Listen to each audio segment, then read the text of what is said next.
일상이 바쁜 여러분들을 대신해서 지식과 인사이트를 정리해드리는 매일 공부 매일 인사이트입니다. 오늘은 포노 사피엔스라는 책에 대해서 한번 살펴보도록 하겠습니다. 이 책은 그 스마트폰에 기반한 어떤 문명의 이동 이런 것들에 대해서 다루고 있는 책인데, 이 책을 떠올렸을 때 80년대에 스티븐 스필버그가 만든 영화 E.T.가 떠오르더라고요. E.T.를 보면 이제 그 인간과 이렇게 손끝으로 연결을 이렇게 쫙 하고 있죠. 우리가 이제 지금 스마트폰으로 뭔가 전 인류가 손끝으로 연결되어 가고 있는 것이 아닌가, 이런 이미지가 딱 떠올라서 썸네일을 ET를 이용해서 만들어 봤습니다. 이 책에 그 소개되고 있는 내용들은 언론이라든가 여러 가지 강의라든가 이런 걸 통해서 뭐 접해본 내용들이 사실 많아요. 그리고 어느 정도 우리가 스마트폰에 기반한 어떤 문명의 이동, 이런 것들을 느끼거나 이제 인지하고 있죠. 그런 관점으로 본다면 평범한 내용이라고 할 수도 있지만, 그렇게 막연히 이제 인지하는 것이 아니라 무언가 한번 명확하게 정리해 본다는 것, 그런 관점으로 본다면 이 책은 꼭 한번 지금 이 시점에 읽어봐야 될 책이 아닐까, 그런 생각이 듭니다. 자, 우선 포노 사피엔스라는 개념인데 2015년도 그 영국의 유명한 잡지죠, 이코노미스트지에 소개가 된 개념이에요. 우리 지구를 이제 스마트폰의 행성, Planet of the Phone이라고 해서 타이틀로 이제 기사가 나왔는데, 스마트폰의 등장으로 시공간의 제약 없이 소통할 수 있고, 정보 전달이 빨라져 정보 격차가 점차 해소되는 등 편리한 생활을 하게 되면서 스마트폰 없이 생활하는 것이 힘들어지는 사람들이 늘어나고 있다. 스마트폰이 없이 생활하는 것이 힘들어지는 사람들이 늘어나고 있대요. 이게 지금 2015년도의 진단이거든요. 지금 2020년도의 진단은 어떻게 바뀌었을까요? 스마트폰 없이 생활하는 것을 상상하기 어려운 그런 사람들이 늘어나고 있다, 지금 이렇게 봐야겠죠. 특히나 이제 태어나면서부터 이 폰에 익숙하게 자라난 그런 90년생 이후, 뭐 2000년생 이후의 경우라면 이거는 전혀 생각해 본 적이 없겠죠. 인간의 뭐 새로운 또 하나의 장기, 기관이다, 이런 얘기를 하는데, 그게 어떤 비유로서의 얘기가 아니라 말 그대로 실제로 그렇다고 봐야 되겠죠. 그죠? 스마트폰이 우리의 뇌의 많은 기능들을 대체하고 있고, 그 이외에도 뭐 여러 가지 부분들을 대체하고 있기 때문에 90년생 이후에게는 또 하나의 장기고, 뭐 80년, 70년, 뭐 60년까지 지금 계속 시간이 지나면서 스마트폰에 익숙해지고 있죠. 그래서 포노 사피엔스라는 개념도 이걸 하나의 이제 비유적인 개념으로, 지금 뭐 이런 얘기도 뭐 쓸 수 있겠네, 이런 개념이 아니라 그냥 이제는 정말로 말 그대로 우리가 포노 사피엔스다, 이렇게 이제 생각을 해야 될 것 같아요. 우리는 호모 사피엔스가 아니라 포노 사피엔스다. 이 호모 사피엔스가 포노 사피엔스로 바뀌면서 나타나는 현상의 일부분들만 한번 참고해 볼게요. 일단 미국 같은 경우에도 대형 백화점, 시어스 백화점이 아예 문을 닫았습니다. 100년 전통의, 또 다른 100년 전통의 타임지, 우리 어렸을 때 맨날 타임지 가지고 영어 공부하고 그랬었는데 파산했고 인수됐어요. 요즘에는 거의 뭐 잘 눈에 띄지도 않는 것 같아요. 시티은행은 한국에서 무려 90개 지점을 없앴습니다. 옛날에는 다니다 보면 지점 많이 봤는데 지금은 아예 없앴죠. 우리나라 은행들도 그 뒤를 따라가고 있죠. 이제는 랜드마크라고 할 수 있는 건물의 1층, 예전에는 다 은행이었잖아요. 지금은 찾아보기 어렵죠. 은행도 거의 이제 2층으로, 3층으로 올라가고 있죠. 사람들은 물건을 살 때 마트나 백화점 가지 않죠. 이마트가 지금 적절합니다. 불과 1, 2년 전만 해도 이 카트 끌고 마트에서 쇼핑하는 게 하나의 문화였거든요. 지금은 가지 않죠. 종이신문 보지 않은 건 뭐 너무나 오래됐고, 은행에 가지 않는 것도 뭐 이제는 너무나 오래됐죠. 수십 년 동안 유지되던 일상의 모습들이 어떻게 하루아침에 이렇게 달라진 걸까? 이건 바로 스마트폰을 손에 쥔 신인류 포노사피엔스가 등장했기 때문이다. 자, 문명을 관찰하려면 그 시대의 대표적인 뭐 경제 활동, 지금으로 본다면 이제 기업들 한번 분석을 해봐야 되겠죠. 지금 이 책에 나온 자료는 2018년도 5월 기준인데 세계 10대 기업에 어떠한 기업들이 속해 있는가 한번 살펴보겠습니다. 애플, 아마존, 구글, 자, 마이크로소프트, 페이스북, 알리바바, 그다음에 노란색 부분만 볼게요. 텐센트, 삼성전자. 다 어떤 기업들이죠? 이 손끝, 요 포노 사피엔스에 기반한 기업들이죠. 애플, 뭐 아이폰 만들고, 아마존, 그죠? 온라인 쇼핑. 구글, 페이스북은 이제 SNS를 통한 광고 수입이 이제 주를 이루는 회사들이고, 마이크로소프트도 한참 포노 사피엔스로 바뀌면서 고전을 하다가 지금은 이제 모든 체계를 이제 포노 사피엔스 위주로 개편을 했죠. 이제는 CD 같은 거 전혀 이제 판매하지 않습니다. 다시 이제 재기에 성공하고 있는 모습들. 알리바바하고 텐센트는 중국의 이제 어마어마한 그런 인터넷 기업들이죠. 버크셔 해서웨이는 워렌 버핏의 투자회사인데, 이거는 뭐 투자회사니까 어떤 기업의 성격을 규정하기는 어렵죠. JP 모건, 이것도 투자회사인데 많은 이러한 포노 사피엔스에 기반한 기업들에 투자를 하고 있으니까 마찬가지 기업이라고 할 수 있고, CB에 이제 우리나라에 삼성전자가 들어갔는데, 삼성전자가 어떤 회사죠? 이러한 포노 사피엔스를 고객으로 하는 기업들이 무엇이 필요합니까? 데이터가 필요하죠. 데이터를 저장할 공간, 서버, 뭐가 들어가죠? 메모리 반도체. 엄청난 메모리 반도체가 들어가죠. 그것에 관련된 모든 반도체를 공급하고, 또 뭡니까? 애플과 같이 스마트폰을 공급하는 그런 회사죠. 마찬가지로 포노 사피엔스를 대상으로 하는 그런 기업입니다. 세계 10대 기업이 이렇다는 얘기는 뭐 100대, 뭐 1000대 기업 가도 마찬가지란 얘기죠. 지금 길거리 가도 어떤 후미진 동네 골목길을 가도 다 뭐라고 써 있죠?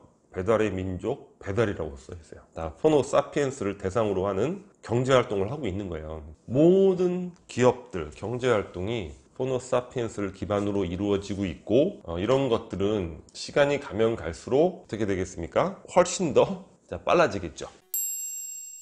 자, 그런데 이러한 그 기업들의 변화 모습을 보면 우리의 교육도 거기에 이제 발맞춰 가야 되겠죠. 우리가 사실 교육을 시키는 거는 인격 형성 이런 것도 있겠지만, 실용적인 측면에서는 사회 경제 활동을 잘할 수 있도록 교육을 시키는 거잖아요. 그래서 이제 뭐 좋은 대학도 가고 뭐 이렇게 이제 많은 지원을 하는데, 지금 세계의 모든 기업들은 이 포노 사피엔스를 기반으로 한 경제 활동을 하고 있는데, 그러면 포노 사피엔스에 대한 이해가 깊어야 되겠죠. 근데 지금 우리 교육은 어떤 식이냐면, 스마트폰 하지 마, 수능 전까진 만악의 근본이야. 스티브 잡스도 자녀들한테는 안 시킨대. 그거 참 이상한 거예요. 스티브 잡스가 왜 자녀들한테 자기가 만들어 놓고 유튜브 이런 거 보지 마, SNS 무슨 게임은 뭐 난리가 나죠. 근데 이렇게 해서 예를 들어서 뭐 수능 때까지 폰에 대한 감각이 없이 뭐 암기 열심히 하고 좋은 대학 가서, 뭐 대학에서도 그때 가서 뭐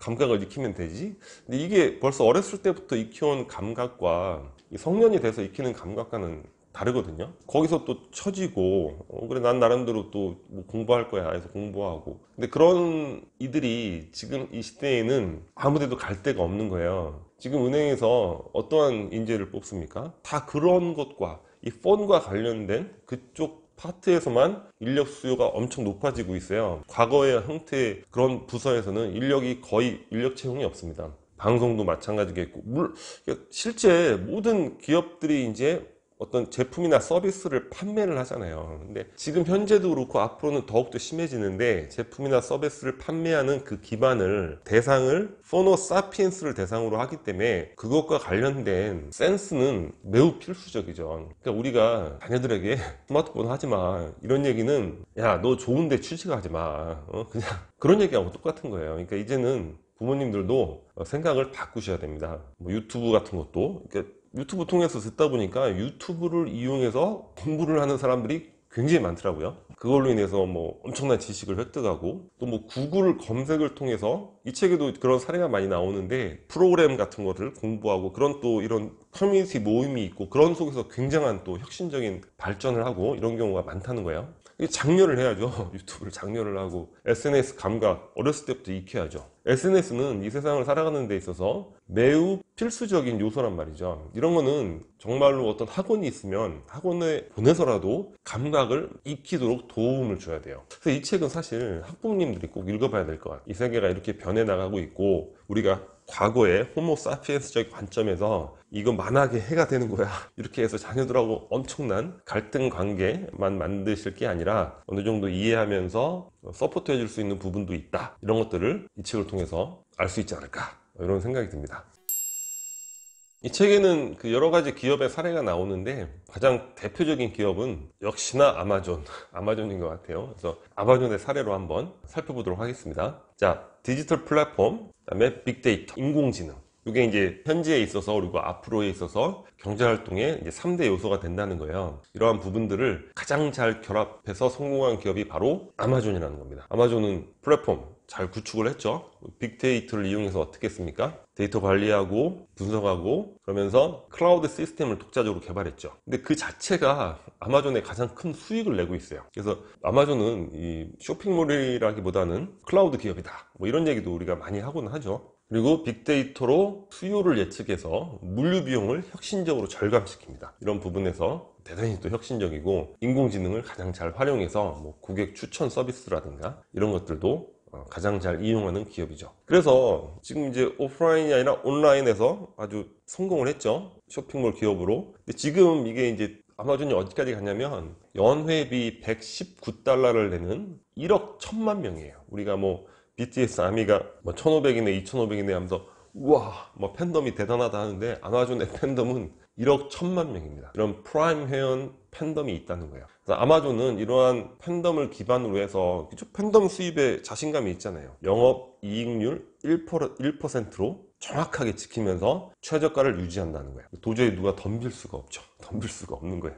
포노 사피엔스로부터 가장 많은 선택을 받은 기업이고 고객 중심 그런 걸 떠나서 아예 이거는 고객 집착 경영이다 이렇게 불리고 있죠. 지금 시가총액 세계 1위 기업이 아마존인 걸로 알고 있습니다. 앞으로도 아마 시장 지배력이 시간이 지나면 지날수록 더욱더 공고해지지 않을까 이런 생각이 들어요. 디지털 플랫폼 구축을 위한 기술도 중요하지만 생존 여부는 고객의 선택을 받느냐 못 받느냐 그게 중요하다는 거예요. 그러니까 항상 이 호모 사피엔스 이 문명 시대에서는 고객이 왕이다 이런 생각 기반이 절대적이라는 거예요. 아마존은 그런 것들을 잘 유지해서 1억 1천만 명이라는 팬덤을 만든 그런 기업이 되었습니다.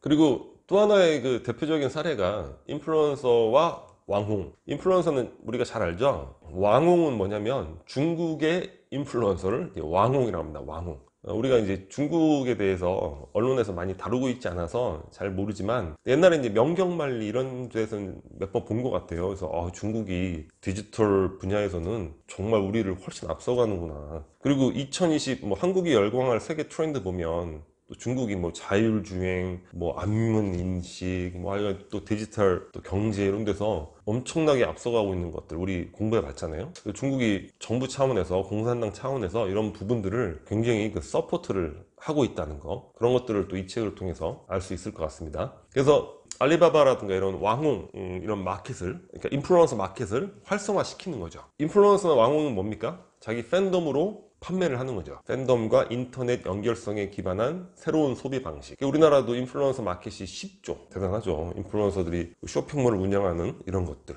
근데 이런 것들은 어떻습니까? 과거와 달리 거대 자본이라든가 막대한 광고가 필요치 않죠. 누구나 할 수 있는 거예요. 누구나 역량이 있고 컨텐츠가 있고 그러니까 신생 기업들이나 개인들 과거에는 이제 마이너리티인데 지금은 마이너에게도 무한한 가능성 기회가 열려 있다는 거. 그리고 또 무엇이 장점입니까? 광고, 마케팅, 유통 등 이 판매 과정이 없잖아요. 여기서 필요한 마진들이 다 줄어들죠. 엄청난 비용을 절감하게 됩니다. 그래서 이 인플루언서와 왕홍들은 팬덤이 확대하면서 소비가 발생하고 판매에 따른 이익을 이제 제조사하고 쉐어를 합니다. 이러한 인플루언서와 왕홍의 기업 가치는 바로 팬덤이라고 할 수 있죠. 즉 팬덤이 결정적으로 중요한 거예요. 참고로 이제 왕홍 중에서 왕홍의 아마존이 아까 1억 1천만 명의 팬덤을 갖고 있잖아요. 왕홍 중에 아마존이 그 유명한 장다이 1년에 거의 500억 정도 번다고 그래요. 언론에도 많이 나왔어요. 자기는 제품을 선택할 때 인생을 건다. 그래서 뭐 장다이가 팔면 다 산다 이거죠. 그만큼 신뢰, 믿음, 팬덤이 있는 거죠. 자, 마지막으로 정리를 해보겠습니다. 우리는 호모 사피엔스가 아니라 포노 사피엔스다. 그럼 다 느끼시잖아요. 막연히.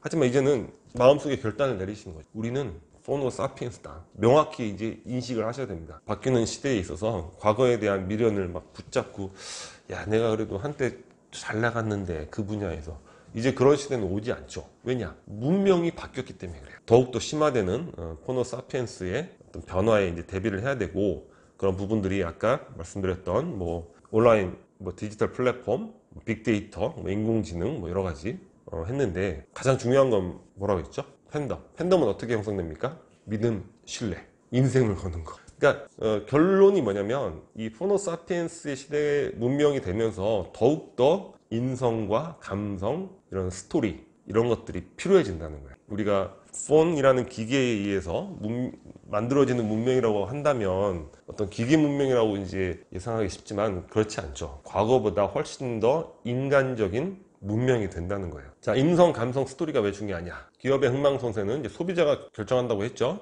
결국 호모사피엔스의 마음을 살 수 있어야 된다는 거예요. 그래서 성공의 비결이 뭐냐? 결국에는 사람이 답이다. 사람의 마음을 알아야 되고 그래야 인재가 되고 사람을 잘 배려할 줄 알아야 돼. 조직도 마음을 감동시킬 수 있어야 되고 기업도 성공하려면 진심으로 소비자를 생각하는 마음이 담겨 있어야 된다. 과거에는 어느 정도 가리고 이런 것들이 가능했죠. 여론을 호도하고. 지금 그렇지 않습니까? 지금 그런 거 불가능하죠. 정보가 다 오픈돼 있잖아요. 우리가 다 이렇게 연결되어 있는데 그걸 어떻게 다 끊습니까? 어느 것도 위선적 포장으로는 지속적인 성장을 기대할 수 없는 그런 시대가 된 겁니다. 호모 사피엔스 문명에서는.